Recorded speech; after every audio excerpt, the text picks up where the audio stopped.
जितेन्द्रियं बुद्धिमतां वरिष्ठं वातात्मजं वानरयूथमुख्यं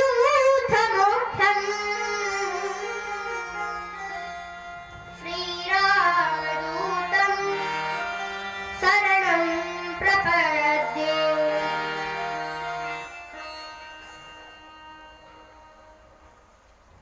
आदौ ब्रह्माण्डखण्डे त्रिभुवनविवरे कल्पगासा कुमारी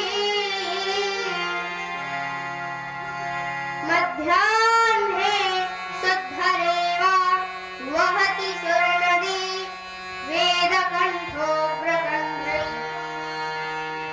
श्रीपीठे कन्यरूपा ललित शिवजटा शाङ्करी ब्रह्मशान्तिः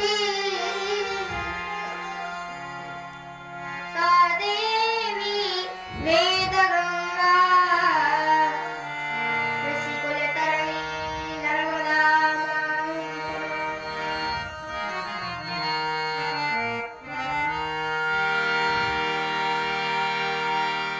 गिरा अरथ जल बीच संग कहियत भिन्न न भिन्न बंदं सीताराम पद जन्महि परम प्रिय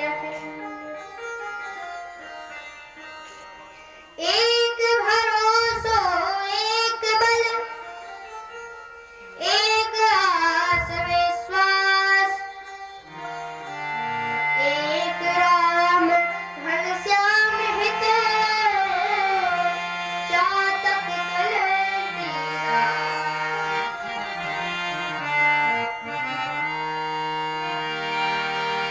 अपने अपने घरन की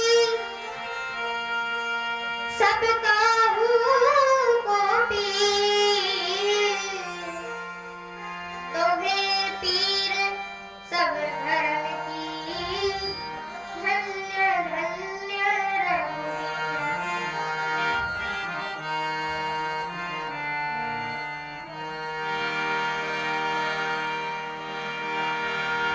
महावीर हनुमान प्रभु द्रवहु दया के धाम आप सभी को कपिल की जय श्री सीताराम। बंदौ तुलसी के चरण जिनकी हो जग का कलि समुद्र बूढ़त रह्यो प्रगट्यो संत जहां। बोलिए श्री सीताराम जी महाराज की।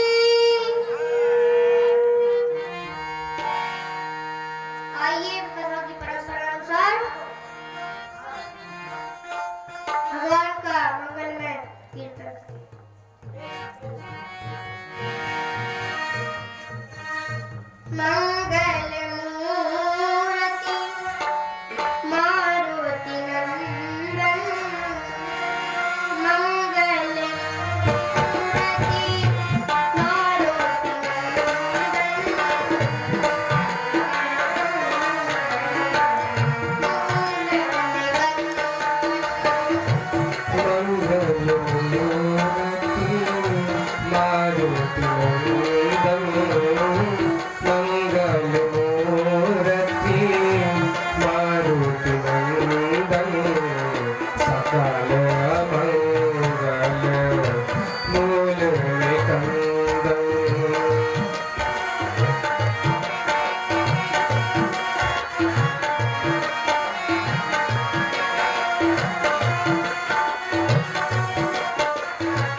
पिता गुरु गणपति शारद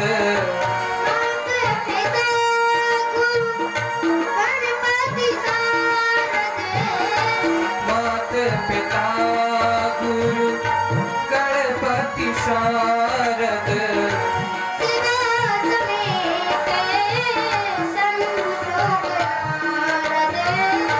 शिव समेत शंभु सुत नारद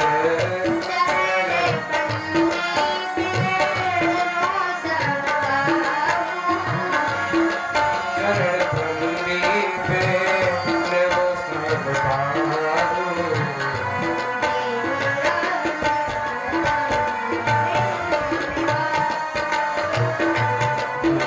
राम पद नेहो बाबू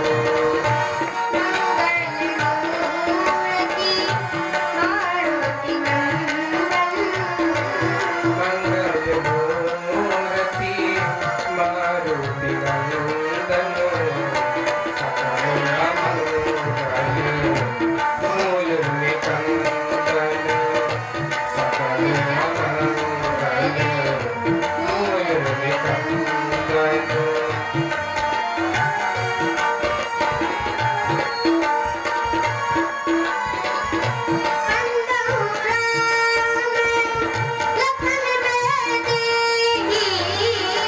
बंदहु राम लखन बैदेही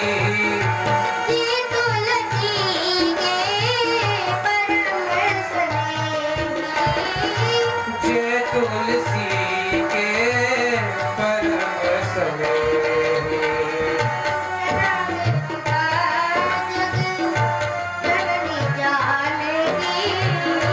जनक सुता जग जननी जानकी अतिशय प्रिय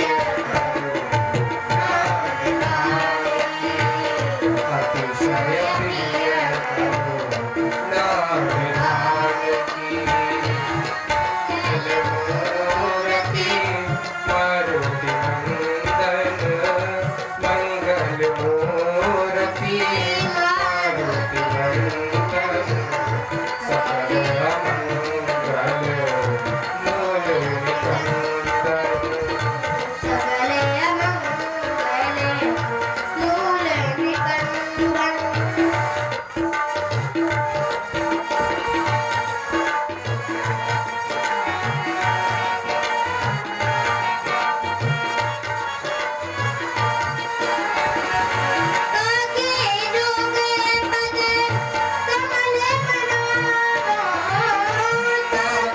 जोग पद कमल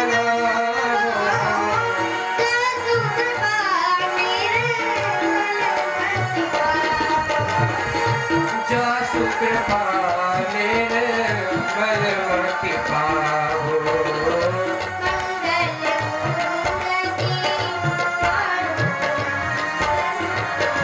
मंगल मूर्ति मारुति नंदन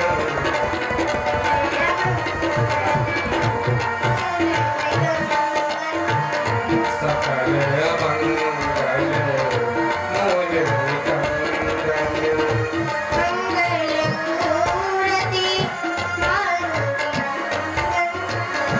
मंगल मूर्ति मारुति नंदन सकल मंगल मूल निकंदन सकल मंगल मूल निकंदन सकल मंगल मूल निकंदन। बोलिए श्री सीताराम जी महाराज की जय।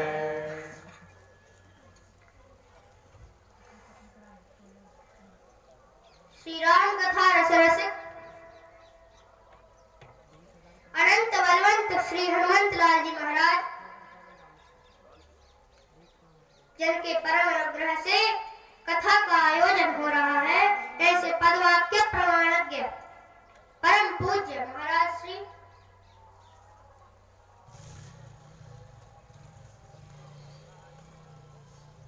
एवं परम सम्माननीय पूज्य त्यागी जी,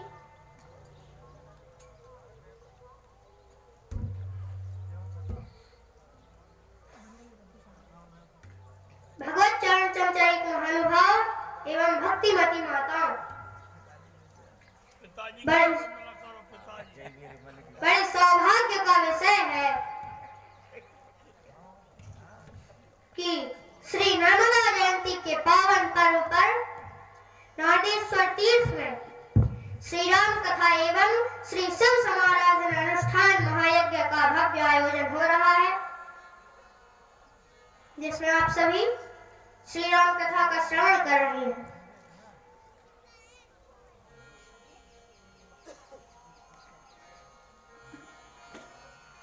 ममत्वेतां वाणीं गुणकथन पुण्येन भवतः पुनः मीत्यर्थेऽस्मिन् पुरमथन बुद्धिर्व्यवसितः।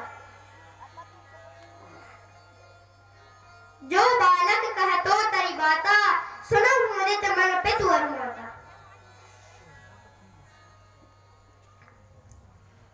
जैसे माता पिता अपने छोटे से बालक की तोतरी वाणी को बड़े ही प्रमुदित होकर के सुनते हैं, तो मुझे आशा ही नहीं पूर्ण विश्वास है कि आप सभी इस बालक की भगवत प्रेरित वाणी को बड़े ही धीरज और ध्यान से प्रसन्न होकर के सुनेंगे।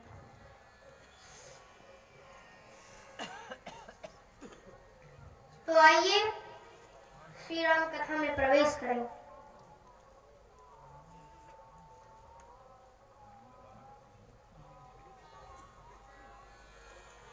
भगवान श्री राम और श्री सीता जी एक दूसरे को निहारने लगे।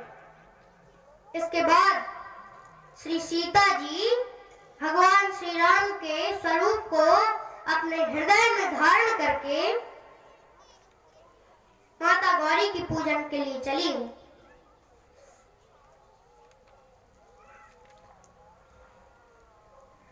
और माता गौरी से कहने लगी कि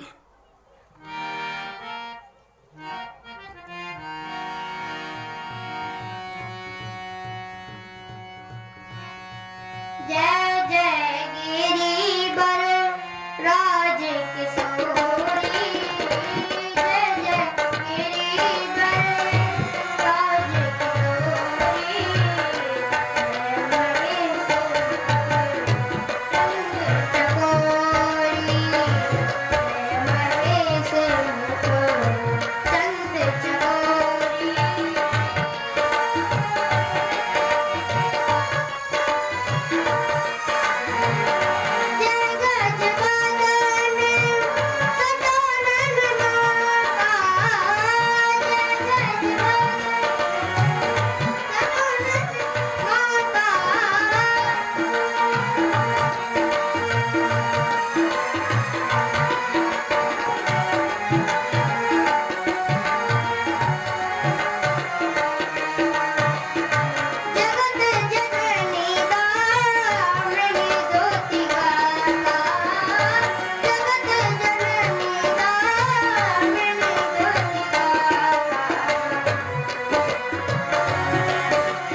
श्री सीता जी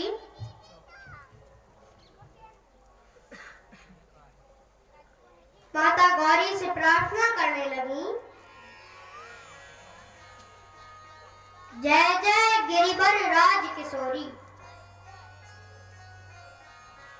हे पर्वतराज हिमाचल की पुत्री गौरी जी,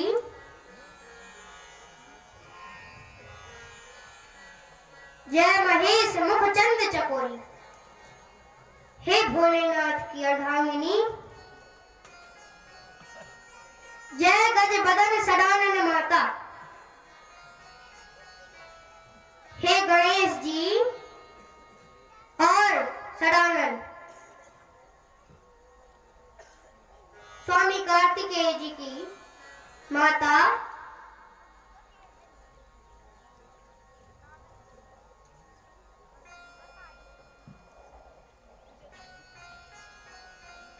मैं आपको प्रणाम करती हूँ।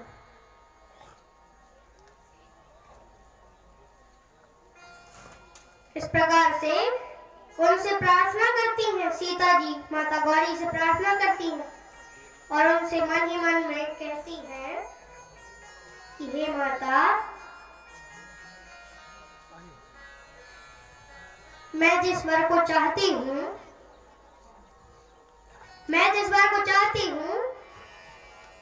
आप उसे जानती हैं। आप समझ रही हैं मैं किसे चाहती हूँ, और मेरा विवाह जिस वर को मैं चाहती हूँ उनसे ही हो जाए। उनसे प्रार्थना करती हूँ। इस प्रकार से बड़े प्रेम से सीता जी उनसे प्रार्थना करती हैं। तब खसी माल मूर्ति मुस्कानी, पार्वती जी की जो मूर्ति थी, पार्वती जी के गले में जो माला डली थी, वो खसी माल मूर्ति मुस्कानी, वो खिसकी और सीधी आकर के सीता जी के गले में डल गई।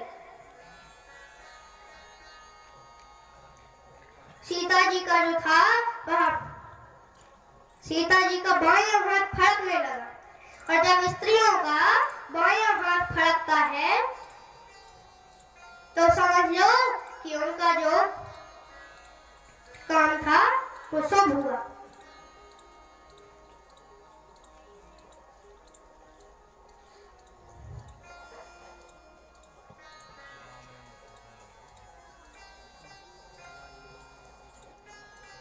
उसके बाद राम जी गुरु विश्वामित्र जी के पास गए और जो भी पुष्प वाटिका में बीता वह सब गुरु विश्वामित्र जी को सुनाया।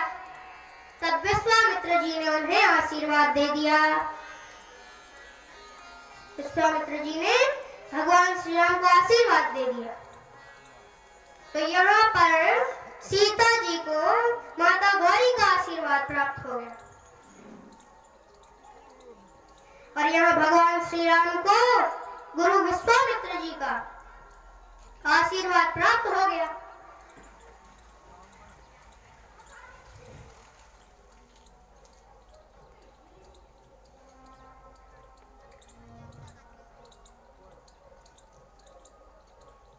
इसके बाद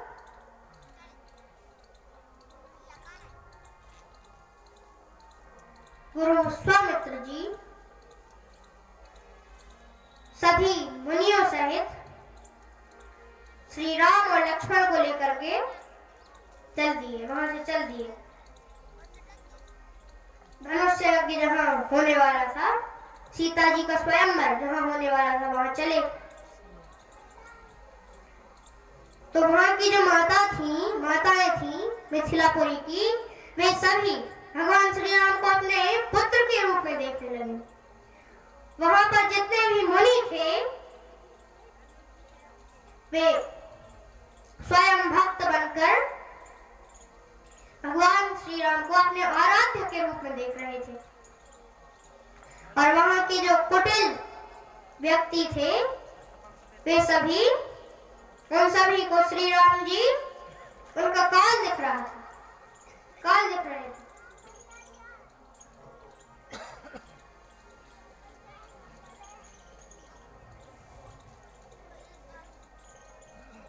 भगवान श्री राम और लक्ष्मण और सभी मुनियों सहित विश्वामित्र जी जहाँ धनुष्य यज्ञ की तैयारियां चल रही थी वहां पर गए।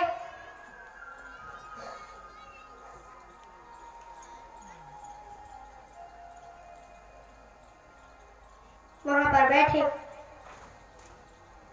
उसके बाद चली संग ले सखी सयानी, गावत गीत मनोहर गानी। सारी सखियां सीता जी को लेकर के स्वयंवर में गई।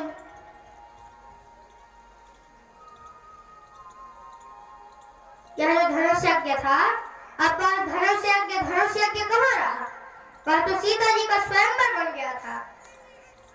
स्वयंवर में गई। इसके पश्चात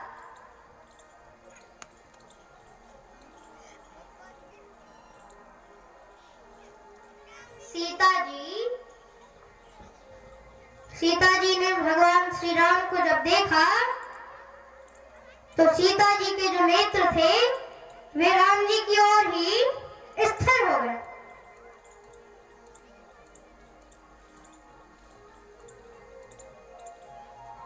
सीता जी के बगल में ही सुमित्रा जी बैठी थी, उनकी माता।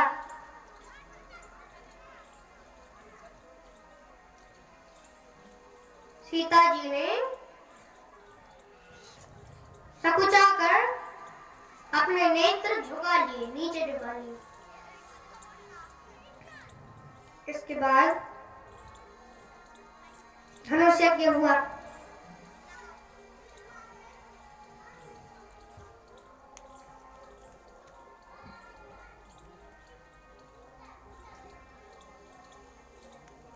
वहां उस सभा में कम से कम 10,000 राजा बैठे थे।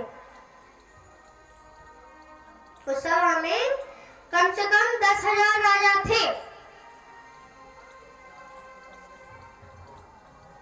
तब जनक जी ने बंदीजनों को बुलाया। तब बंदीजन जनक बुलाए और बंदीजनों को बोले कि तुम लोग जा करके सारी सभा को मेरा प्रण सुनाओ।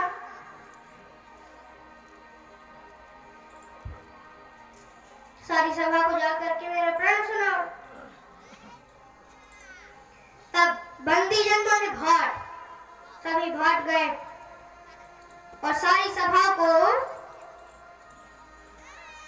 उन्होंने जनक जी का प्रण सुनाया। इसके पश्चात धनुष यज्ञ जो था वह शुरू हुआ।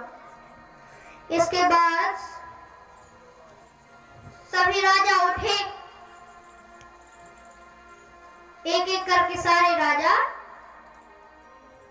धनुष के पास गए और राजाओं ने धनुष को तोड़ना तो दूर रहा। जनक जी का यह प्रण था कि जो भी इस शिव धनुष को तोड़ देगा उसका विवाह सीता जी से हो जाएगा। एक एक करके सारे राजा धनुष तोड़ने के लिए गए तो तोड़ना तो दूर रहा, किसी भी राजा से वह धनुष तिल मात्र तक नहीं खिसका। तब राजाओं ने सोचा, उस सभा में कम से कम 10,000 राजा थे। तो एक राजा ने उनसे कहा, हम लोग ऐसा करते हैं, हम सब मिलकर के धनुष को उठाकर तोड़ देंगे। सब मिलकर के तोड़ते हैं, हो सकता है टूट जाए। एक राजा बैठा था, वह बोला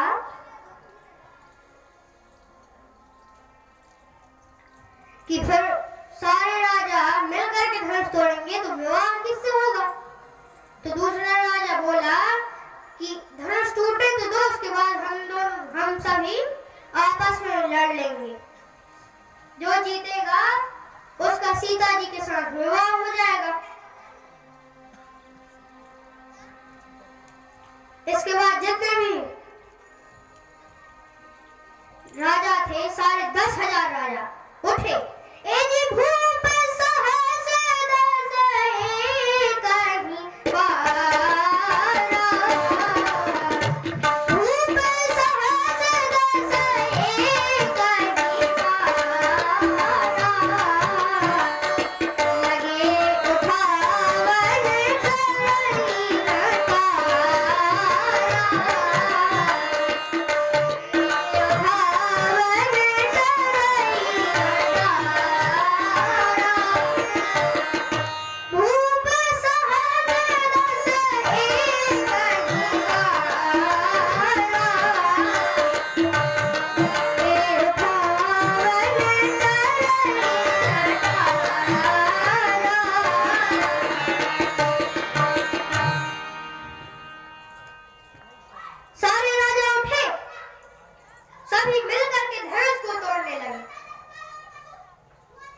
लेकिन उठाना तो दूर रहा, किसी से वह धनुष तिल मात्र तक नहीं खिसका। तब जनक जी अत्यंत क्रोधित हो गए और बोले कि इस सभा में ऐसा कोई वीर नहीं है जो इन धनुष को तोड़ दे। अरे तोड़ना तो दूर रहा, इस धनुष को कोई तिल मात्र तक नहीं खिसका सका।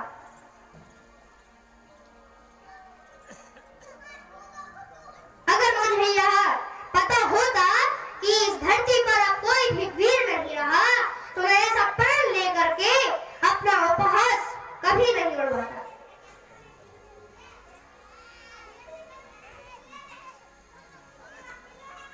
मैं जान गया इस धनुष यज्ञ से मैं जान गया कि धरती वीरों से खाली हो चुकी है। लक्ष्मण जी क्रोधित हो गए। लक्ष्मण जी क्रोधित हो उठे, लेकिन सोचने लगे गुरुजी हैं, भैया है, ये कुछ कहेंगे। शांत हो गए।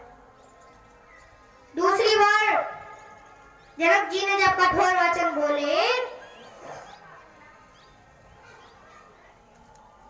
मां खे लखन कुटिल भई मोहे। लक्ष्मण जी अत्यंत क्रोधित हो उठे। कहीं जनक जस अनुचित बाणी, कहीं जनक जस अनुचित बाणी, विद्यमान रघुकुल मंचारी, विद्यमान रघुकुल मंचारी। कहीं जनक जस अनुचित बाणी, विद्यमान रघुकुल मंचारी। राम तुम्हारी अनुशासन पावो, खंड पैव ब्रह्मांड था। राम तुम्हारी अनुशासन पावो, खंड पैव ब्रह्मांड। कहीं जनक जस अनुचित बाणी, विद्यमान रघुकुल